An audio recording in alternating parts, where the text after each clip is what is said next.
Honoring the golden years. There comes a time in every life when the rush begins to slow, and in its place comes something deeper, something quieter, something wiser. That time, for many, begins around the age of 60. For some, it arrives suddenly. For others, it's a gentle transition. But no matter how it comes, it marks the beginning of the golden years. These are the years of reflection, of fulfillment, of rediscovery. They are not simply a closing chapter, but a whole new book waiting to be written. Every wrinkle holds a story. Every gray hair speaks of experience, and every laugh line is a record of joy lived fully. In these years, we do not fade, we evolve. This video is a tribute to that evolution, a deep dive into how we can provide better care and protection for those aged 60 and above. Whether you're stepping into this phase yourself, caring for a loved one, or preparing for the future, this guide is for you. Because aging should never mean isolation. It should never mean invisibility. It should be honored, nurtured, and celebrated. From health and nutrition to emotional well-being, from financial safety to spiritual growth, we will walk through every vital aspect of senior care. But before we begin, let us pause for a moment. Let us remember the mothers who raised children and the fathers who worked long hours, the teachers who shaped minds, the doctors who healed, the workers who built, the artists who created beauty. They're still all of these things.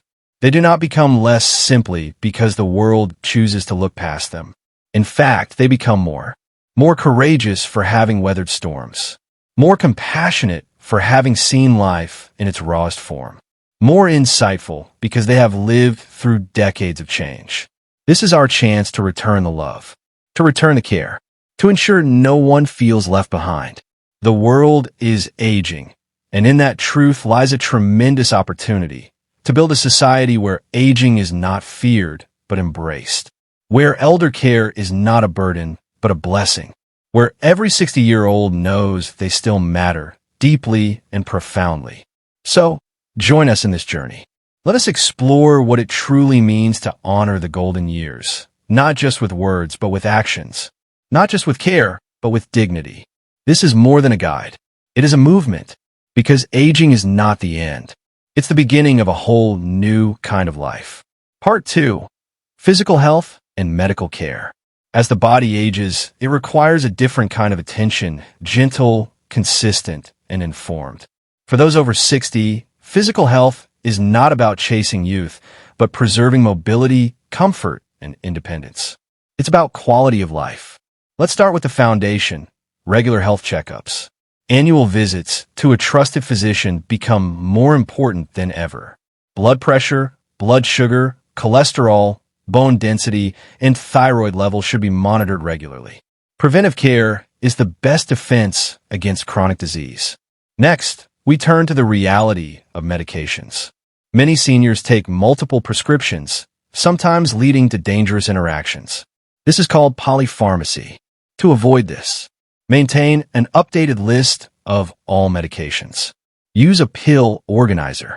Review all prescriptions with a pharmacist or geriatrician every 6 months. Then comes mobility. The freedom to move is directly tied to independence.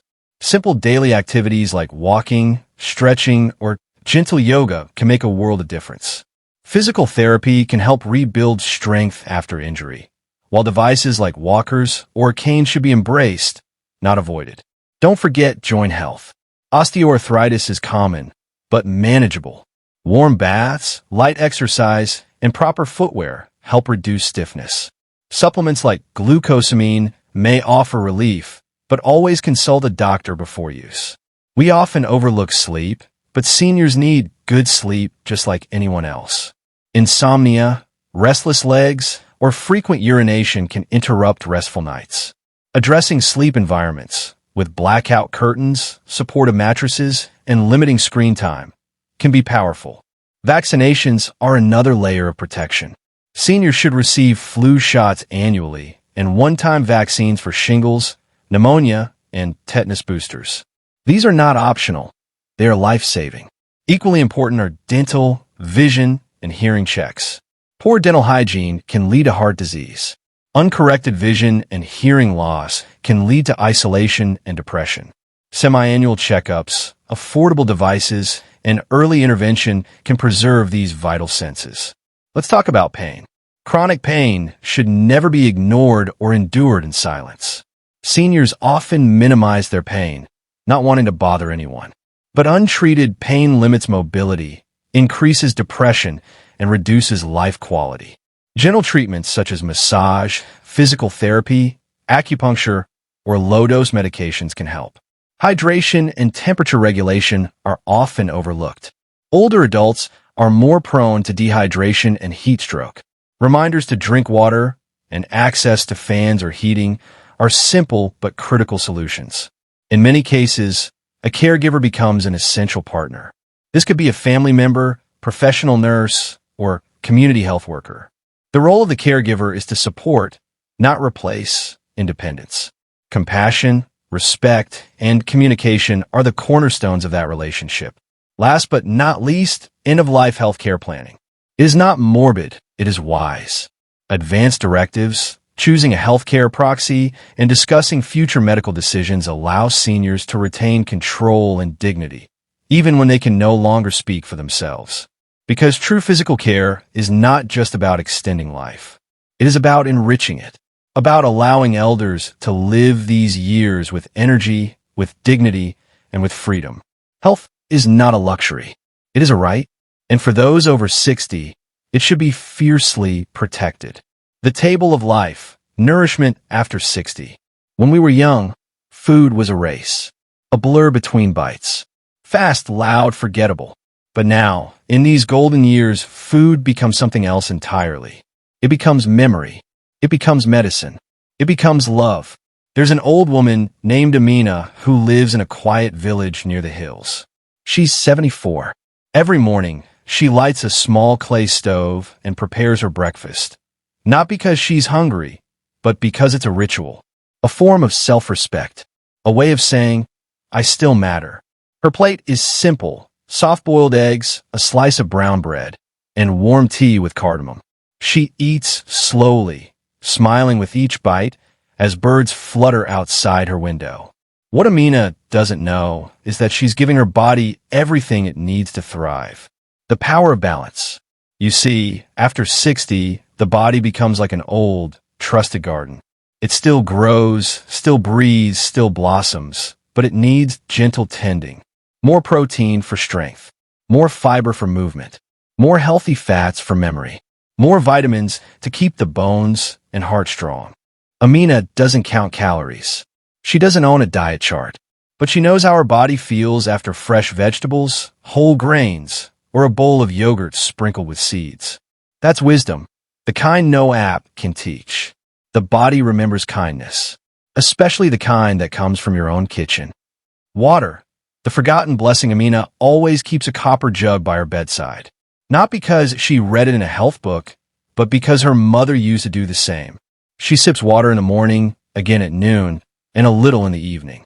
Never too much at night. She doesn't fear bathroom trips. She honors the truth. That water is the quietest healer of all. In many homes, elders stop drinking enough water, afraid of accidents or sleep disruptions. But dehydration steals more than comfort. It takes energy, memory, even balance. Think of each sip not as a chore, but as a gift to your brain, your heart, your joints. A gentle whisper saying, live. When taste fades and salt tries to replace it. Some days, Amina's food tastes dull. It's not her cooking, it's age. Taste buds soften. Smells fade. So instead of reaching for more salt, she adds mint, lemon, coriander, cloves, and slowly, flavor returns. Not harsh or salty, but familiar and fresh. Too much salt raises blood pressure.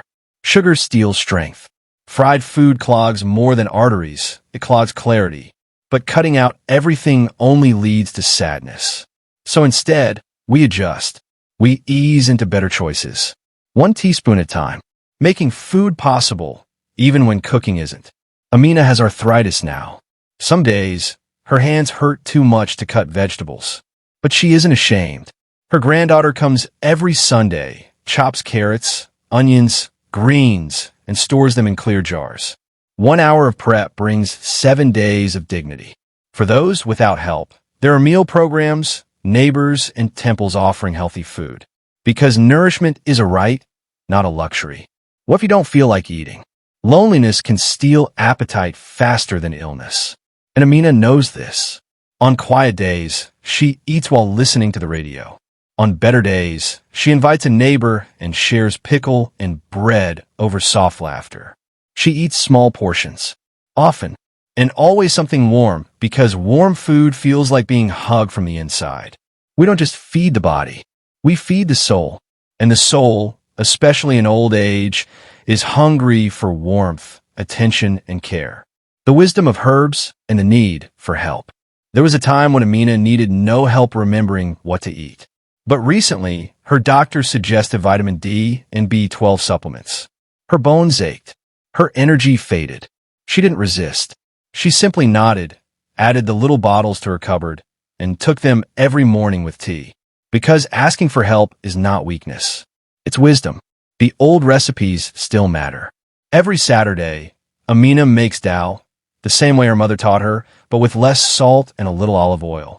Her children tell her to stop, to try Western diets or instant powders. But she smiles and stirs. She knows comfort food is medicine too, when prepared with care. Let the elders keep their flavors. Just help them make it gentler, not unfamiliar. The final bite. We live in a world obsessed with fast food and faster lives. But Amina reminds us of something else. That at this stage of life, food is no longer a rush. It is a ritual.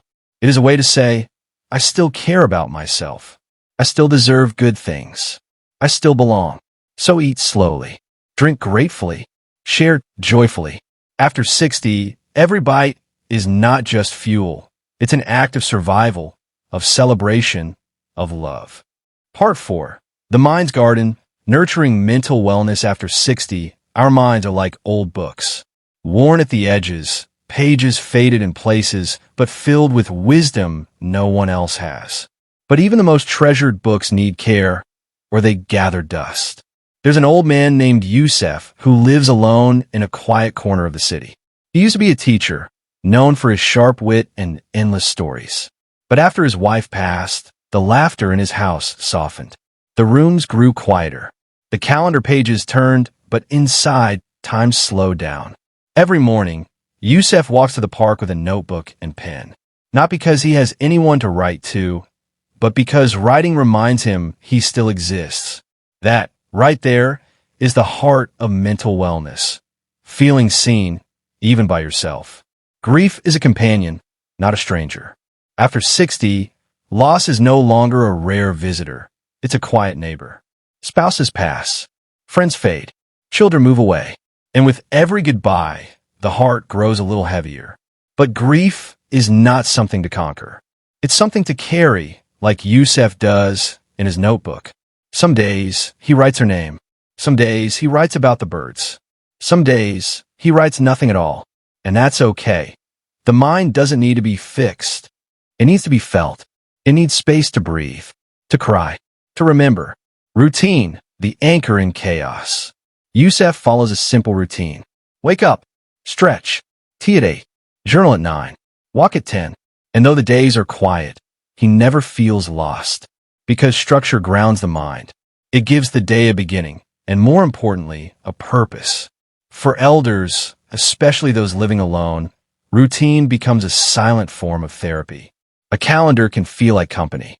A daily habit can feel like dignity. When the world outside grows distant, routine brings it back. 1 hour, one task, one breath at a time.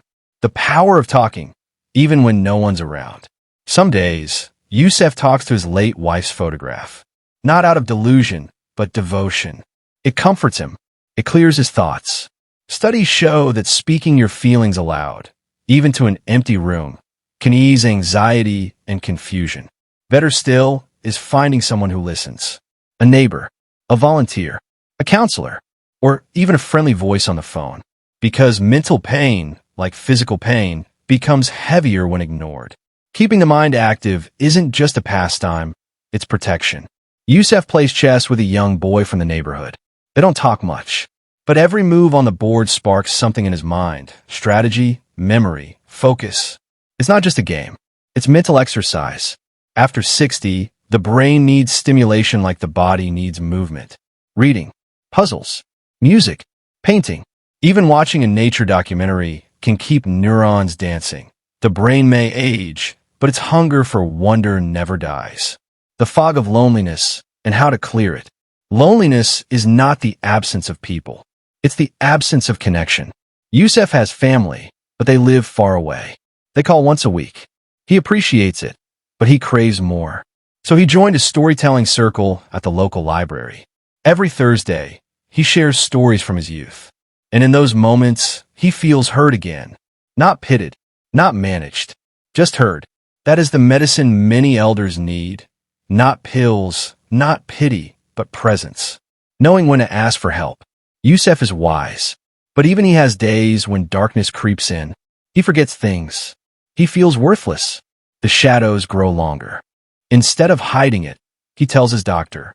The doctor adjusts his medication, recommends therapy, and refers him to a senior wellness group. He doesn't resist, because asking for help isn't shameful, it's brave. Mental illness in older adults is real. Depression, anxiety, and even early dementia are not signs of weakness. They are signals, and signals deserve attention, not silence. The inner voice, friend or foe. The harshest critic of the elderly is often their own mind. I'm a burden. I'm useless. No one needs me anymore. Yusuf used to think that too, until he changed the voice inside his head. Now, every night, before he sleeps, he tells himself, I mattered today. I did my best.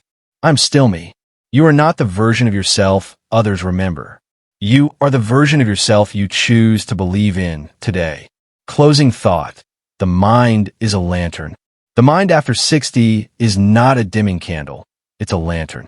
Sometimes the glass gets foggy. Sometimes the flame flickers. But with care, with kindness, with company, it glows.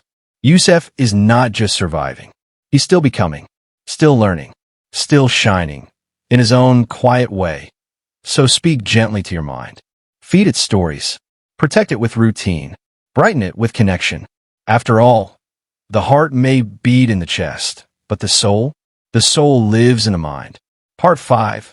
The circle of belonging. Preventing isolation after 60. We're not meant to live like islands.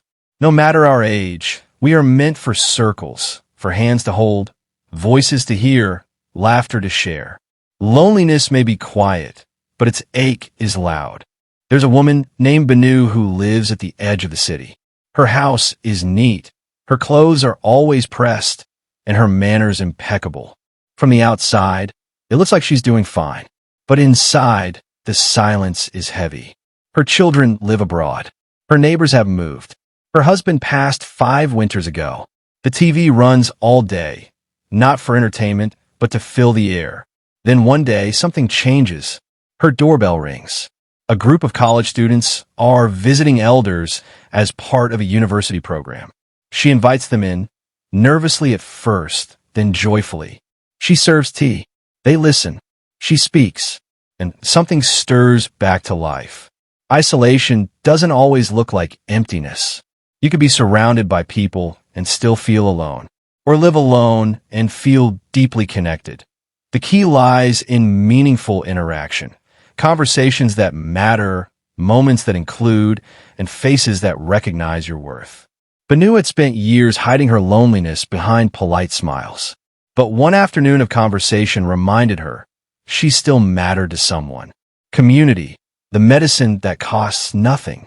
Banu begins visiting a community center every Tuesday. Not because she needs charity, but because she needs company.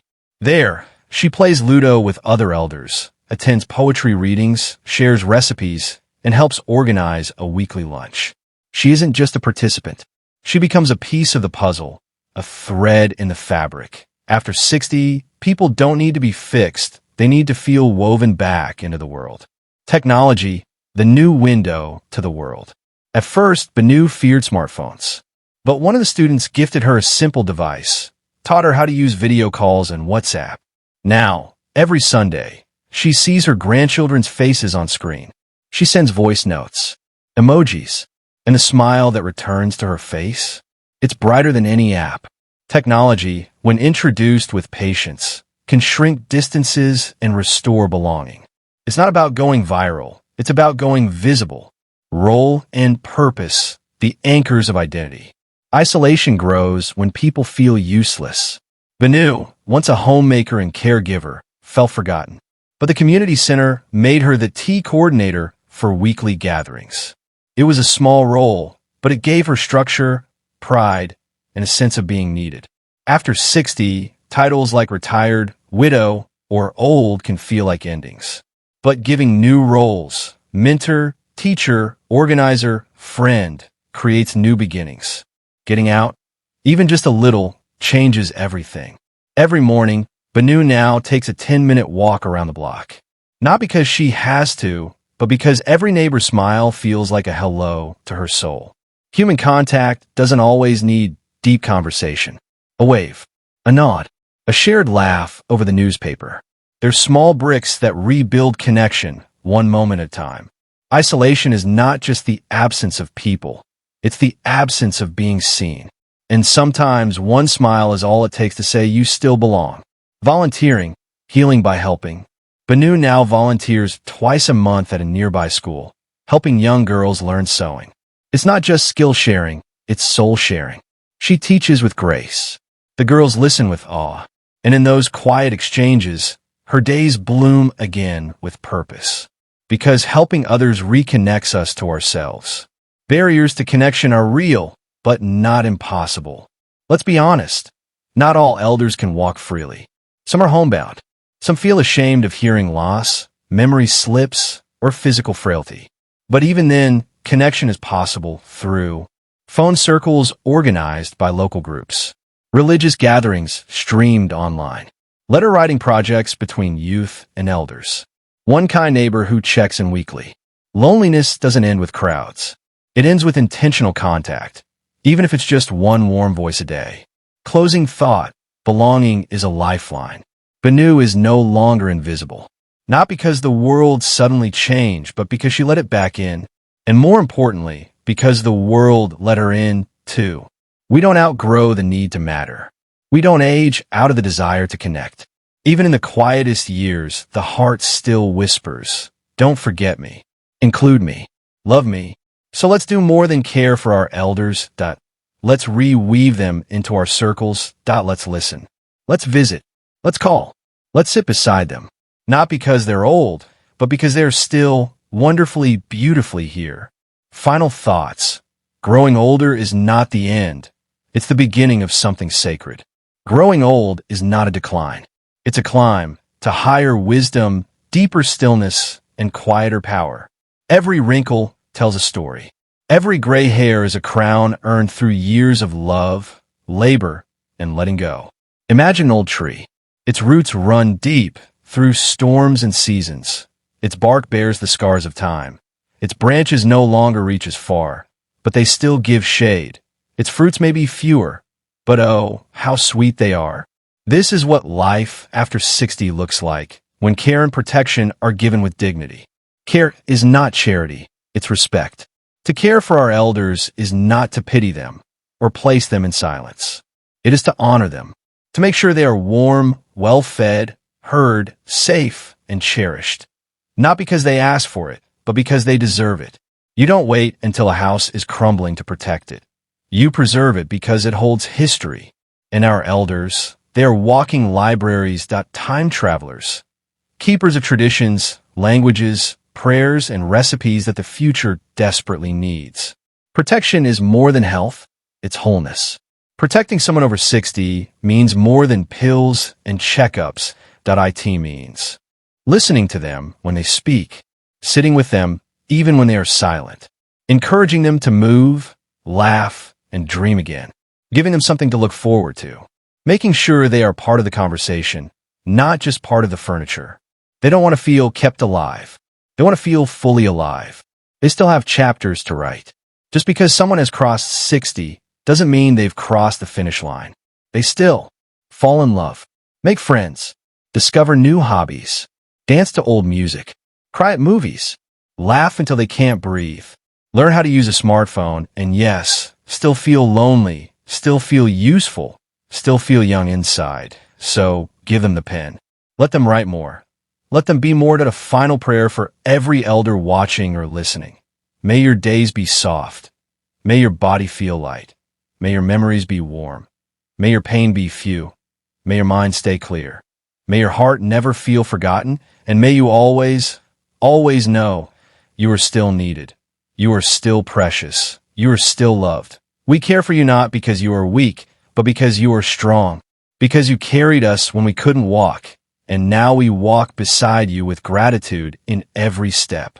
This is not the end, that it's a second spring, that a season of peace, a season of rest, that a season of return to yourself.